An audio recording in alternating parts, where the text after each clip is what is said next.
어느 날 지독한 구두쇠 노총각이 살고 있는 집에 젊은 아가씨가 찾아왔다.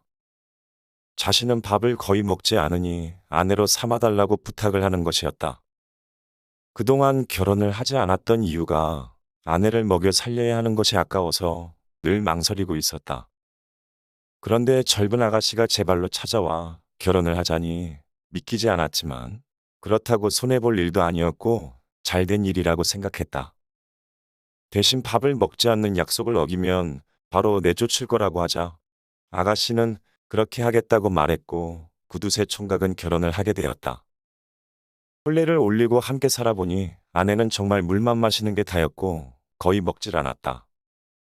그런데다 부지런하고 싹싹하여 집안일을 척척 잘 해내었고 이대로라면 살림이 금방 2배로 늘 거란 생각에 흐뭇해했다. 그러던 어느 날 쌀이 눈에 띄게 줄어들었는데 도둑이 훔쳐간 것은 아니라고 생각했고 혹시 아내가 몰래 먹고 있지 않을까 의심을 하기 시작했다. 그래서 일을 하러 나가는 척하고 숨어서 아내를 지켜보았다. 그런데 아내가 쌀 한 가마니를 번쩍 들고 오더니 가마솥에다 밥을 짓기 시작했고 국이며 반찬까지 좋기 10인분은 넘어 보였다. 한상 부러지게 차려서 방으로 들어갔는데 글쎄 엄청난 양의 밥을 얼굴만한 크기의 주먹밥으로 만들더니 이내 묶어진 머리카락을 풀어헤쳤다. 그런데 풀어헤친 뒤통수 사이로 음식을 먹는 것이 아닌가. 음식을 먹는 모습이 마치 짐승과 비슷했고 웬만한 장사도 먹지 못할 엄청난 양의 음식을 순식간에 먹어치웠다. 남편은 살림이 거덜날 걱정에 마냥 보고만 있을 수는 없었다. 곧장 뛰어 들어가 고래고래 고함을 치며 당장 집에서 나가라고 했고 아내는 잘못했다며 무릎을 꿇으며 한 가지 부탁만 들어달라고 애원했다. 여보, 큰 통 하나만 내어주세요. 그리고는 통만 내어준다면 곧바로 집을 나가겠다고 말했다. 통을 주는 것도 아까웠지만 거덜날 살림에 비하면 아무것도 아니었다. 창고에서 목욕통을 내어왔고 아내는 큰 목욕통을 보더니만 통 아래에 구멍이 나 있는지 살펴봐 달라고 부탁했다.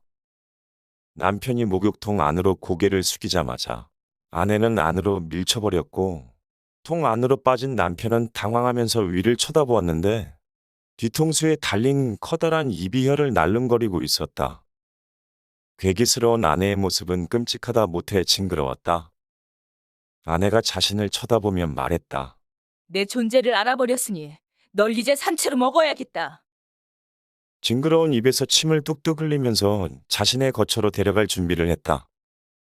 아내는 목욕통의 뚜껑을 단단히 닫고 남편이 나오지 못하도록 밧줄로 꽁꽁 묶어버렸다.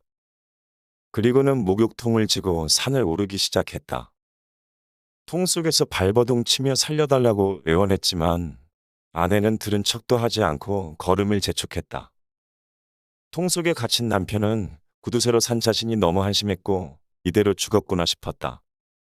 얼마 후 붉은 빗방울이 떨어지면서 거센 바람과 함께 폭풍우가 몰려왔다.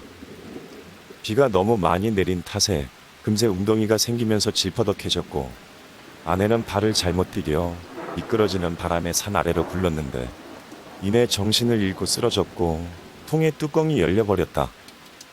남편은 통 밖으로 나와 무작정 달렸고 정신을 차린 아내는 남편이 없어진 걸 알고 서둘러 뒤를 쫓았다. 남편은 한참을 달려 창포잎이 가득한 곳으로 몸을 숨겼고 금세 따라온 아내는 남편을 코앞에 두고 더 이상 다가오지 않았다. 어서 나와. 안 나오면 죽일 거야. 라며 엄포만 하고 주위만 맴돌 뿐이었다. 남편은 순간 아내가 창포잎을 무서워한다는 사실을 눈치챘고 창포잎을 끊어 아내의 얼굴 쪽으로 던지기 시작했다. 날아간 창포잎이 아내의 눈에 박히자 피를 흘리며 고통스러워했고 이리저리 날뛰기 시작했다. 눈에 찔린 상태에다 폭풍우까지 겹쳐 앞이 제대로 보이지 않아 그만 깊은 절벽 아래로 떨어져 죽고 말았다.